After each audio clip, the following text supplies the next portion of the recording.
এইটো এটা সত্য কথা যে আমাৰ যোৰহাটৰ যিগৰাকী স্থানীয় সাংসদ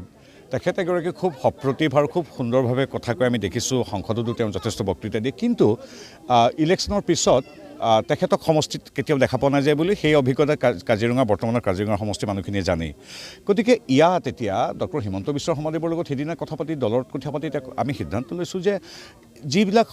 এই সমষ্টিটোত এতিয়া ঐতিহ্যমণ্ডিত এটা সমষ্টিত কিবা কাৰণত আমি হাৰিলোঁ কিন্তু ইয়াৰ অৰ্থ এইটো নহয় যে এই সমষ্টিটো উন্নয়নৰ পৰা আঁতৰি থাকিব গতিকে আমি ভাবিছোঁ যে তেওঁ যিহেতু কেতিয়াও নাহে ইয়ালৈ গতিকে অহা 5 বছৰ তেওঁ মোদী ডাঙৰীয়া বিজেপি হিমন্ত বিশ্ব শৰ্মাদেৱক গালি পৰা সমালোচনা কৰা ইংৰাজী কোৱা বিভিন্ন দেশ বিদেশত ফুৰিবলৈ যোৱা গতিকে সেইবিলাকত তেখেত ব্যস্ত থাকক তাৰ বিপৰীতে এই গাঁওবিলাক এই আমাৰ যোৰহাট লোকসভা সমষ্টি শিৱসাগৰ চৰাইদেউ বা যোৰহাট সমষ্টি আমাৰ অঞ্চলবিলাকৰ উন্নয়নৰ বাবে কোনোবা এজনটো প্ৰতিনিধি লাগিব আৰু আটাইতকৈ ডাঙৰ কথা তেওঁ কেৱল বিৰোধী হিচাপে তেওঁ একোৱেই কৰিব নোৱাৰে সেইটো এটা অপ্ৰিয় সত্য কথা গতিকে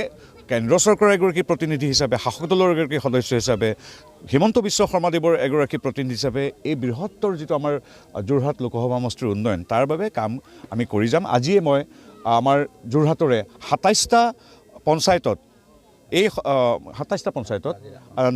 নাজিৰাৰ 27টা পঞ্চায়তত আমি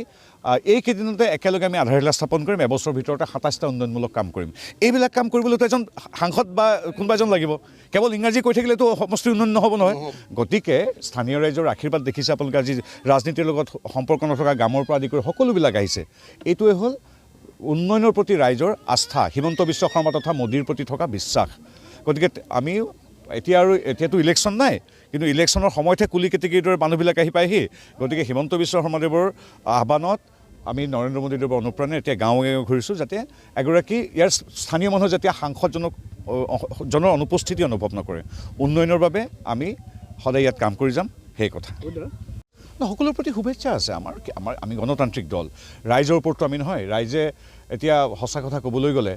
বিগত 10 বছৰত প্ৰত্যেকটো নিৰ্বাচনত আমাক ৰাইজে আশীৰ্বাদ দি আছে পঞ্চায়ত হওক জিলা পৰিষদ টাউন কমিটি বিভিন্ন জনগোষ্ঠীয় আটাইতকৈ গুৰুত্বপূৰ্ণ বিভিন্ন জনগোষ্ঠীয় যিবিলাক আমাৰ উন্নয়ন পৰিষদ বা স্বায়ত্তশাসিত পৰিষদ আছে বড়ো মিচিং ৰাভা সোণোৱাল কছাৰী ঠেঙাল কছাৰী তিৱা কাৰ্বি মিচিং সকলোতে আমাৰ বিজেপি তথা মিত্ৰজোঁট তথা আমাৰ মিত্ৰজোঁটৰ বা মিত্ৰ দলক আমাক সদায় ৰাইজে আশীৰ্বাদ দি আহিছে গতিকে সেইটোৱে প্ৰতিমান হয় প্ৰতিটো নিৰ্বাচন উপনিৰ্বাচনত আমি জয়লাভ কৰিছোঁ গতিকে ৰাইজৰ আশীৰ্বাদ বিশ্বাস সদায় আমাৰ লগত আছে মানুহে এতিয়া উন্নতি বিচাৰে কাৰণ